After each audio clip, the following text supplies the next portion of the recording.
স্বার্থের কাঁটা তারে কে যে কাটে কারে বোঝা বড় দায়। কারো চোখে আলো, কারো বা ধূসর কালো, বাঁচে হতাশা বোঝা বড় দায়। বাঁচে হতাশা বোঝা বড় দায়। মিথ্যে শ্রেণী ভেদ জীবনকে করেছে থেমে যায় সময় স্বপ্ন রাত। আহত আগামী কোথায় গিয়ে নামে বেড়ে চলছে শুধু অগ্নিপথ। অগ্নিপথ অগ্নিপথ অগ্নিপথ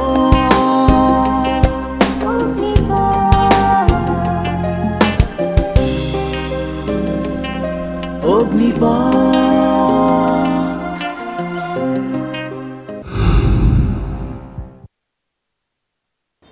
শোনো, সাইরার সাথে কি দরকার সেটা আগে আমাকে বলতে হবে। হ্যাঁ, আমাকে। তুমি জানো আমি কে? জানো আমি কে? আমি হচ্ছে সাইরার ফুপি, তারা ফুপি। দেখুন আন্টি, আপনি সাইরার ফুপি না খালা সেটা জেনে তো আমার কোনো লাভ নেই, তাই না? উনি বাড়িতে আছেন কিনা বলুন। এই ছেলে, কি ভেবেছ আমাকে? তোমার মতলব আমি কিছু বুঝি না? সব বুঝেছি। বেরো, মানে এক্ষুনি বিদায় হও। যাবো? কেন আন্টি? কেন মানে বোঝো না? তুমি কি এই বাড়িতে থাকতে এসছো? মামার বাড়ি আবদার পেয়েছো না? এই এই ছেলে, ভেবেছো তোমার চালাকে আমি কিছু বুঝি না? না, আজকাল এসব খুব চলছে। প্রথমে আন্টি আঙ্কেল, তারপর শ্বশুর করে বাড়িতে ঢুকে চুরি চামারি খুন। এই বেরো, বেরো বলছি, এক্ষুনি বেরো। কি ভেবেছো আমি একজন দুর্বল মহিলা? বেরো, বেরো এক্ষুনি। আরে আজব মহিলা তো। কি কি বললে তুমি? আমি আজব মহিলা? তোমার এত বড় সাহস! এই এই ছেলে, বেরো, বেরো বলছি, এক্ষুনি বেরো। মানে বিদায় হও, নাহলে তুমি এক্ষুনি পুলিশে ফোন করবো, নাহলে দারোয়ানকে। ভালো বলেছ না, তুমি এক্ষুনি বেরো, বেরো বলছি। কি মুশকিল? বের হও বলছি, দারোয়ান, বেরো বেরো। সরি। It's okay. নিশ্চয় চোর, ডাকাত। কিন্তু আপনি কে? জি, আমি একজন টিউটর। সাইরা রহমান আমাকে ফোন দিয়ে আসতে বলেছিলেন। ও আচ্ছা, আপনি কি তাহলে আরমান সাহেব? জি। আপনি কি তাহলে সাইরা রহমান? জি। Thanks god. কিন্তু বাড়িতে আপনি যে ফুপিকে রেখেছেন, বাপরে বাপ। সরি, হ্যাঁ, বাট খুব ভয়ানক একজন মহিলা। না, আসলে এরকম মনে হলেও উনি খুব ভালো মানুষ। প্লিজ আপনি কিছু মনে করেন, আমি দেখছি। ফুপি যে মাঝে মাঝে কি করে না। ফুপি আবার আসছে। এমন শিক্ষককে দিব আজকে, বুঝবি মজা। লাঠি দিয়ে তোর মাথা আজকে আরে ফুপি, তুমি কি শুরু করেছো? তুমি কেন বুঝতে পারছো না? আরে উনি একজন হাউস টিউটর। উনি আরমান সাহেব, রাশির জন্য আমি ওনাকে আসতে বলেছি। তুমি যে কি করো না ফুপি, প্লিজ আসুন, আপনি ভিতরে আসুন। মাঝে মাঝে তুমি যা করো না ফুপি। আসলে এই এই ছেলে, এই সত্যি বলছিস তো? ও রাশির টিচার? এই এই তোকে আমি কখন থেকে জিজ্ঞেস করছি না তুমি কে, কোথেকে এসছো, কেন এসছো, কাকে চাও? কিছু তো বলনি তুমি। কেন ফুপি, আপনি তো আমাকে বলার সুযোগই দেননি। আমি বাড়িতে ঢোকার সঙ্গে সঙ্গে আপনি যেভাবে বকাবকি শুরু করলেন, বাপরে বাপ, আর একটু হলে তো জেলে যেতে হতো আমাকে। ইস ফুপি, তুমি না মাঝে মাঝে কি সব করো? তুমি জানো কত কষ্ট করে ওনার নাম্বার জোগাড় করেছি। উনি যদি আজকে চলে যেত তাহলে রাশির জন্য খুব ভালো একজন টিচার আমি হারাতাম। আরে আমি কি করে বুঝবো যদি আমাকে খুলে না বলে? ঠিক আছে, সরি, হ্যাঁ, ভুল হয়ে গেছে। তুমি বসো এখানে, হ্যাঁ? আর শোনো, চা নাস্তা খেয়ে যাবে, ঠিক আছে? স্যার, আর তোর সঙ্গে আমার জরুরি কথা আছে। আচ্ছা হ্যাঁ হ্যাঁ, আরমান সাহেব আপনি বসুন প্লিজ। হ্যাঁ হ্যাঁ, বসো, চা নাস্তা খেয়ে যাবে। বসো।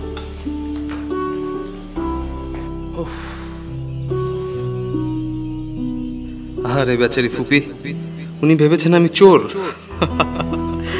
নিজেকে চোর ভাবতে কেমন অদ্ভুত লাগছে। চোর?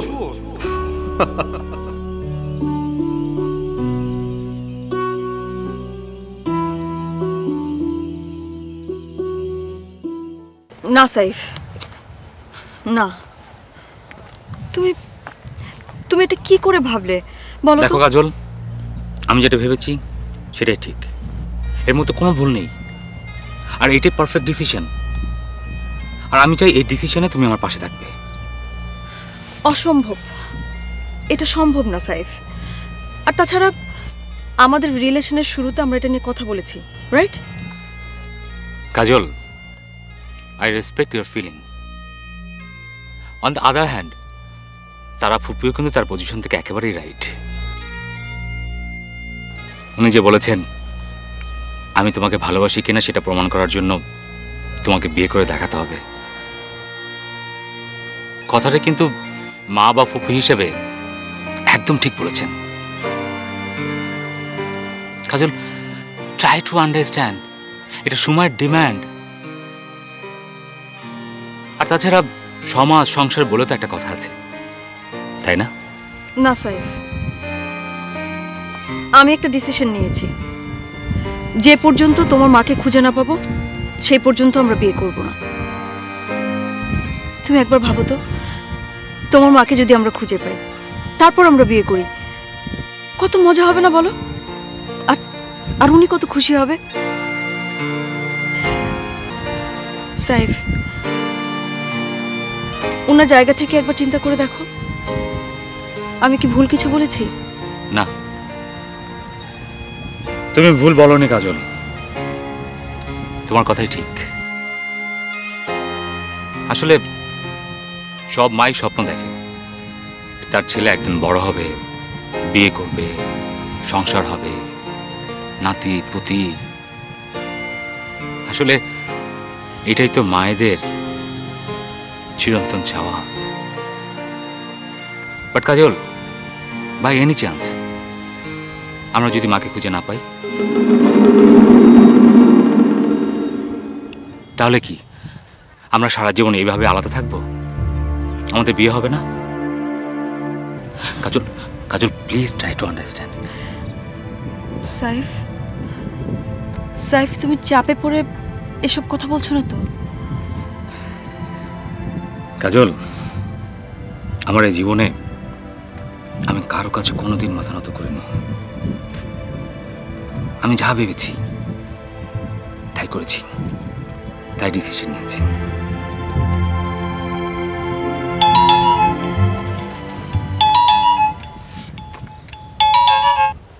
হ্যালো, কে? হাসু মামা? আরে আপনি কোথায় লুকিয়েছিলেন? আমি তো ফোন করে করে হয়রান আপনাকে। আমি হাসু মামা নই। তাহলে আপনি কে? কেন ফোন করেছেন? ডিয়ার ব্রাদার, ঢাকা শহরে কি আপনি মাকে খুঁজতে এসেছেন নাকি প্রেম লীলা করতে? Who the hell you are? মায়ের সঙ্গে দেখা করতে চান? আমি তো বুঝতে পারছি না এসব কি নাটক হচ্ছে। কে আপনি? কি চান? আর হাসু মামা কোথায়? সেটা যদি জানতাম রে ভাই, তাহলে তো অনেক আগে বলে দিতাম। আপনি, আচ্ছা আপনি আমার সেল নাম্বারটা কোথায় পেলেন? আপনি না বড় বেশি বেশি জেরা করেন। শুনুন, এই নাম্বারটা ইমার্জেন্সি নাম্বার হিসেবে সেভ করা। যখনই ফোন করব সঙ্গে সঙ্গে ধরবেন। আজ হোক কাল হোক এই ফোন নাম্বারই আপনাকে আপনার মায়ের কাছে নিয়ে যাবে। ওকে, বাই। Hello, hello. কি হয়েছে সাইফ? কার ফোন? আর বলো না, দেশে এসে মাকে খুঁজে পাওয়ার একটা কানেকশন পেয়েছিলাম। উনি বলেছিলেন উনি আমার মাকে চেনেন, মার ঠিকানা উনি দিবেন। তারপর হুট করে লোকটা যে কোথায় উধাও হয়ে গেল জানি না। আর এখন এই লোকটা এইমাত্র ফোন করে বললো যে এই নাম্বারটা সেভ করে রাখতে, সেই নাকি আমার মায়ের সঙ্গে আমাকে দেখা করে দিবে। কাজল, আমি বুঝতে পারছি না, আমার মা কি সত্যি সত্যি জেনে গেছে যে আমি তার খোঁজে ঢাকায় এসেছি? সাইফ, তুমি এই নাম্বারটা এক্ষুনি সেভ করো। আমরা আসলে এতদিন অন্ধকারে হাতড়ে বেড়াচ্ছিলাম, একটু আশার আলো দেখতে পাচ্ছি। সেভ করো, এক্ষুনি সেভ করে রাখো। কিন্তু কাজল, আমি বুঝতে পারছি না এই লোকটা কে। সাইফ, সাইফ, আমি শিওর এই লোকটা তোমার মাকে চেনে, তোমার মায়ের ঠিকানা, খোঁজ খবর সব কিছু জানে। সাইফ, সাইফ, আমরা যদি এই লোকটাকে খুঁজে পাই তাহলে তাহলে তোমার মাকে খুঁজে পাবো, আই এম শিওর। কিন্তু আমার জন্য কেন মনে হচ্ছে আমি ধীরে ধীরে একটা চক্রান্ত জালে আটকা পড়ে যাচ্ছি।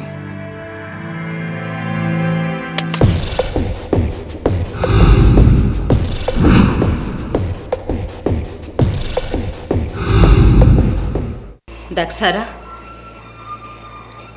ওই জিনাত মির্জা কিন্তু এখনো মরেনি, ও বেঁচে আছে। আর ওই মহিলা যতদিন বেঁচে থাকবে ততদিন ও আমাদের পেছনে লেগে থাকবে, আমাদের নিঃস্ব করবার জন্য, আমাদের সর্বশান্ত করবার জন্য, আমাদেরকে শেষ করে ফেলার জন্য।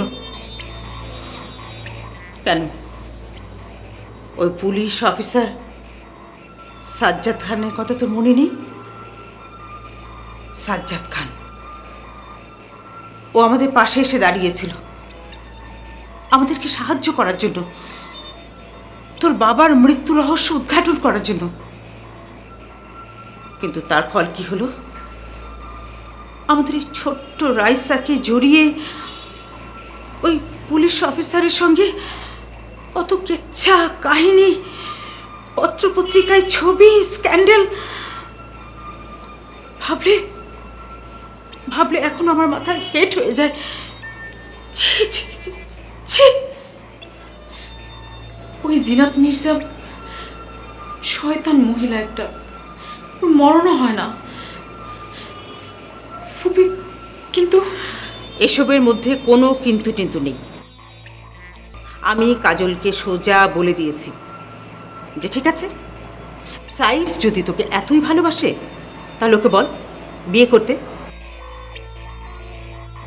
হয় ও তোকে বিয়ে করবে, আর না হলে তোদের দুজনে মেলামেশা বন্ধ। এই আমার লাস্ট ডিসিশন। ফুপি, তুমি সত্যি এ কথা বলেছো? হ্যাঁ বলেছি, কিন্তু এখন তো সমস্যা অন্য জায়গায়। এখন তো কাজল নিজেই বিয়েতে রাজি হচ্ছে না।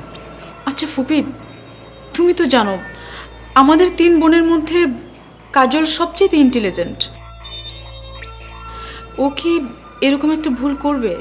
দেখ সায়রা, এই বয়সটাই হচ্ছে ভালোবাসার বয়স, আবার ভালোবেসে ভুল করার বয়স। কাজলের চাকরিটাই বা কি, দেখ গাইডের চাকরি। ওই ছেলেটার সঙ্গে সারাদিন ও ঘুরছে ফিরছে বেড়াচ্ছে, ছেলেটাকে সঙ্গ দিচ্ছে। ছেলেটাও তো আমাদের বাড়িতে আসছে, খাচ্ছে। আবার শুনেছি ছেলেটা নাকি একটা গেস্ট হাউসে উঠেছে। কাজলকে তো সেখানে যেতে হচ্ছে। আর এই বয়সের একটা যুবতী মেয়ে যদি একটা ছেলের সাথে দিন রাত ওঠা বসা করে, চলাফেরা করে, তাহলে তো ওদের দুজনের সম্পর্ক নিয়ে যে কেউই বদনাম রটাতে পারে। নানা রকম কিস্সা কাহিনী, আবার সে স্ক্যান্ডেল, কত কিছু হতে পারে বল।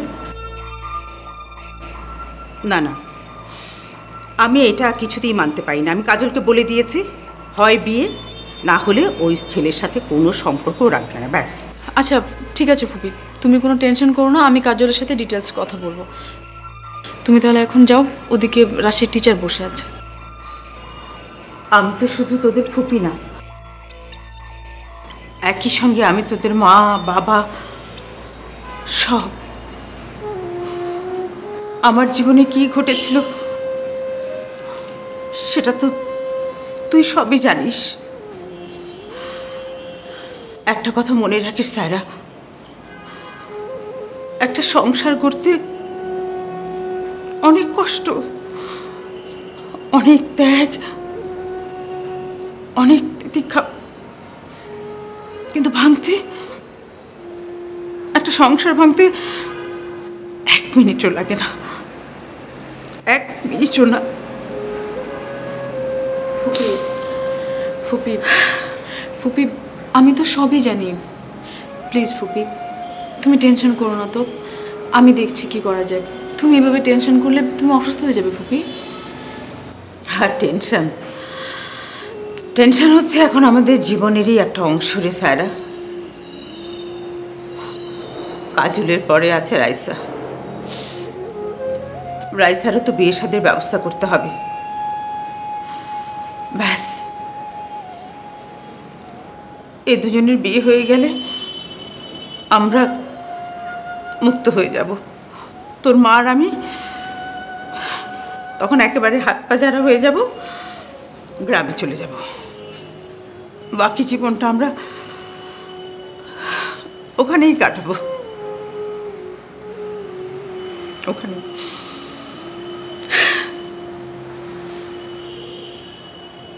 আসি, ভালো থাকিস।